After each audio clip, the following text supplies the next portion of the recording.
According to Karl Marx, the socialist revolution was right around the corner, as the lives of the workers would clearly get worse and worse and worse, until, with nothing left to lose, nothing left to live for, utterly miserable, revolution would explode the old bourgeois world. And yet, it did not. Why is that? Why was that? Did advertising, department stores, and consumerism have anything to do with it?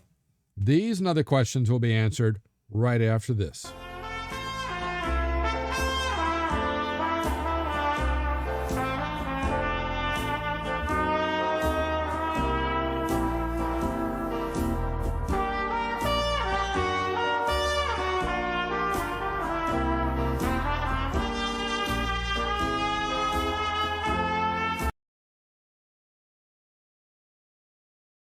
I am Professor Jerome Markenberg, and I've been teaching a wide variety of history courses at colleges across this country for the past 30 years.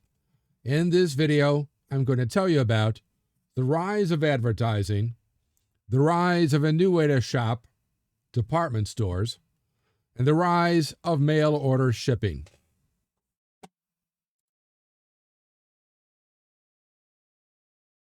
At the end, I'll have the wrap-up quote on this video. But first, make sure to click like, share, especially subscribe, and that little bell thingy, so I can continue to bring you more great videos just like this one.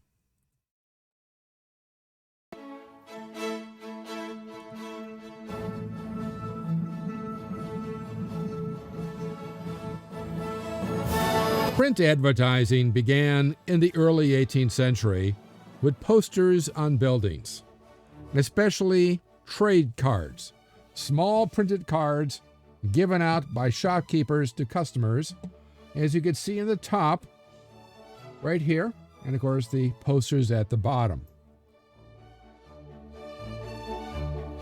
In 1836, the French paper La Presse was the first to accept paid advertisements, which both dropped publishing costs and prices, and in turn boosted readership, while the invention of lithography made it possible to print ads with pictures.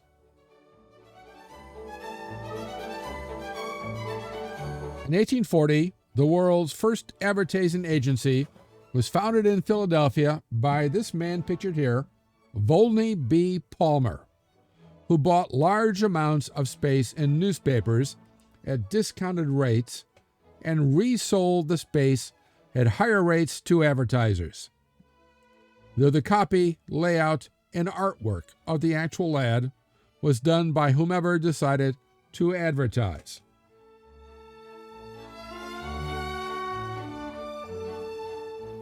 In 1865, Thomas J. Barrett, who lived from 1841 to 1914, created the world's first advertising campaign for Pears Soap Company with targeted slogans, images, and phrases, making Pears Soap the world's first legally registered brand. Even though, unfortunately, many of these ads were quite racist in nature.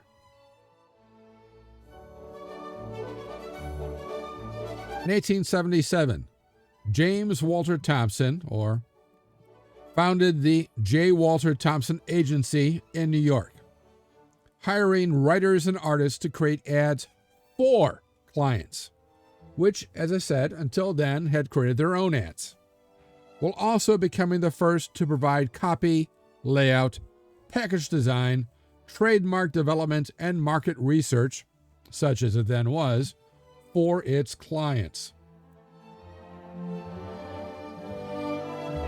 By 1910, Thompson had offices around the globe, and that same year hired the first female copywriter, Helen Lansdowne Resor, you see right here, who was the first to introduce sex appeal into ads for women, but also anxiety, whether women can get a man or keep him, all due to their looks and habits, playing upon women's psychology.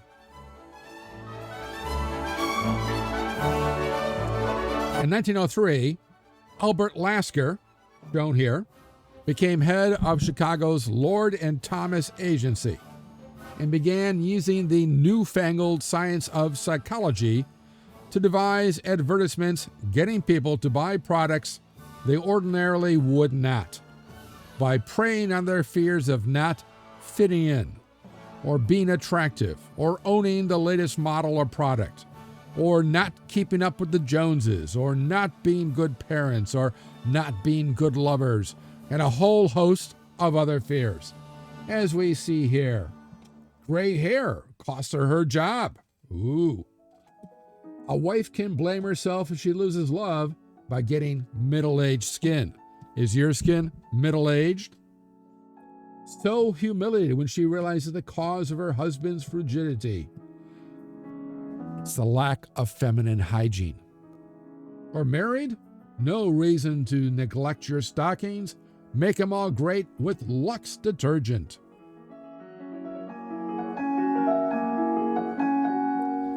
Many ads induce consumers not just to buy a particular brand or model of something they already had or used, but also to buy products of they didn't yet know they needed, which too often were of dubious quality or value. For example, as we see here, the face harness for your beauty, the Molby revolving hammock which will guarantee to make your spine young. Oh, this is a great one. Guaranteed health, radioactive water from the refrigerator. Oh, great. The curves of youth, pull the cords, a chin reducer. And of course, with the newfangled electricity, which they said promises as a cure-all. Electricity, a natural cure. Your electric corset, it vibrates while you wear it. Oh, what is this one? Electric dumbbells. More lines. Beer, good for children to drink too. Protect your children against disease carrying insects with Trim's DDT wallpaper. This is another one, Rainier beer, also good for your children to drink. Dr. Batty's asthma cigarettes, and one of the best ones, the over-the-counter sales of Cube morphine.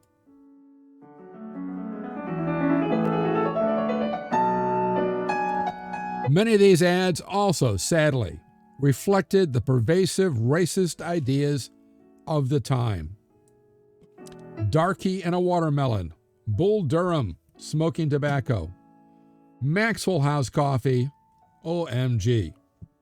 Of course, the Sanka coffee using the stereotype of a Mexican. This one, I'm not even going to talk about it. This one for General Electric, and oh my gosh, I'm not even going to say the name for this one.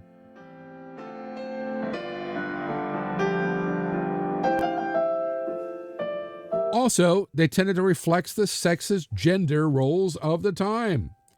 So the harder a wife works, the cuter she looks. Make sure she has pep to give her plenty of pep. If your husband ever finds out you're having the coffee, he will beat you. The chef does everything but cook. That's what wives are for. Christmas morning, she'll be happy with a Hoover vacuum. Yes, you bet she will. Van Heusen, it's a man's world. Oh, look, she's not only serving him breakfast in bed, she's on her knees. Please, let your wife come into the living room while you guys are having fun watching. She's busy working away, but get her a hot point dishwasher. Same thing, roll dishpan drudgery out of her life. And the housewife have a headache?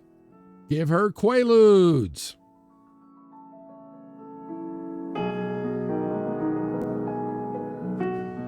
And there are some of the ads that many would make people today go, Remember candy cigarettes? I actually remember that.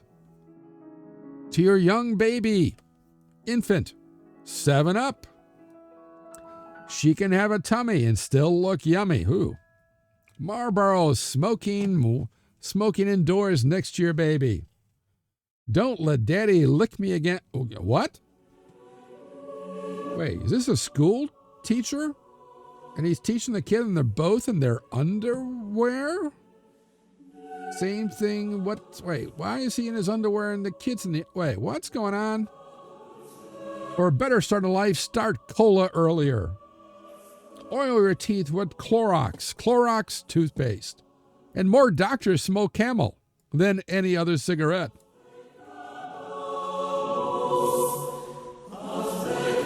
Most of these fashions were promoted by the proprietors of the newfangled department store, which first appeared in Paris with Aristide Boucicault's, that's him right there, Le Bon Marché in 1838. By 1852, it offered a wide variety of goods arranged in departments, all inside one building, sold at fixed prices under guarantee with exchanges and money-back refunds. The concept spread, and these palaces of consumption occupied entire city blocks with plate glass windows showcasing the store's wares, all designed to get you to come inside. Clothing, dress goods, furniture, carpets, glass, chinaware, jewelry, stationery, housewares, appliances, books, toys, sporting equipment, candy, and grocery items, all on full display, available for touching, handling, trying on, or in the case of the candy, grocery items, an occasional way to taste it, all strategically placed to excite desire and maximize sales. These were usually ranged around a central covered court, with a variety of restaurants for weary shoppers to rest and eat without leaving the store. As soon as you get them in the store, you don't want them to leave. Stay the day. Heck, stay the week. Just keep buying. And to ensure they come in, these stores would also host clubs and a variety of social activities, all to bring in upper and middle class shoppers, while bargain basements brought in the lower classes. So see here various pictures of Marshall Field's department store in Chicago.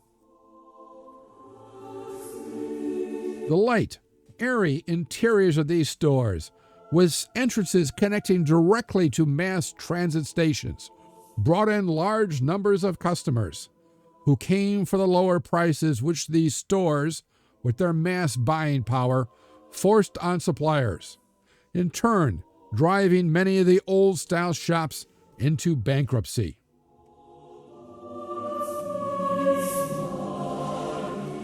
Notable stores included New York's Marble Palace, Macy's, Lord & Taylor, Bloomingdale's, and Bergdorf Goodman. London had Selfridges and Harrods. Paris had La Samaritaine, besides, of course, Le Bon Marché. Philadelphia had Gimbel's and Wanamaker's. Berlin had the Kaufhaus des Westens. And Chicago had The Fair, Carson Perry Scott, and Marshall Field's. Marshall Field's in Chicago became the world's largest store, with the first tea room, bridal registry, personal shoppers, credit cards, no questions asked returns, and free home delivery. Its themed store windows, as developed by L. Frank Baum, who would go on to write the various Wizard of Oz series, were famous the world over. A different type of palace of consumption was founded by Richard Sears and Elva Roebuck as a mail-order business, with their first catalog, with stated prices and money-back return policy, issued in 1888. By 1895, this catalog had 532 pages, offering clothing, hardware, linens, furniture, sewing machines, bicycles, toys, ice boxes, stoves, sporting goods, even automobiles and prefabricated houses for sale. In 1906, Sears opened a massive catalog plant in Chicago, as shown here. Then opened its first store in Chicago in 1925, expanding to hundreds of stores across North America before adding Allstate Insurance and Sears Bank in 1931 and publishing its first Christmas wish book in 1933. The wrap-up quote. The department store was in its earliest form of successful operation, and there were not many. The first three in the United States, established about 1884, were in Chicago: the Fair, Marshall Field and Company, and Carson Perry Scott and Company. Such a flowering from out of a modest trade principle the world had never witnessed up to that time. They were along the line of the most effective retail organization, with hundreds of stores coordinated into one and laid out upon the most imposing and economical basis. They were handsome, bustling, successful affairs, with a host of clerks and a swarm of patrons. Each separate counter was a showplace of dazzling interest and attraction. There was nothing which one did not long to own: the dainty slippers and stockings, the delicately frilled skirts and petticoats, the laces, ribbons, hair combs, purses, all accentuated desire, even if none were in one's means. Theodore Dreiser, 1900. Let me know what you think of this quote in the comments section below. Also, what you liked about this video, and what other historical topics or subjects you'd like to see in future videos. Be sure to click like, share, and especially subscribe, as it will help me bring you more great videos just like this one, and click on that little bell thingy so you'll know when the next History Waits for No One video is posted. If you want to know more, there are recommended studies on this topic in the description below, along with other ways to connect with me. Thanks for watching, and I'll see you in the past.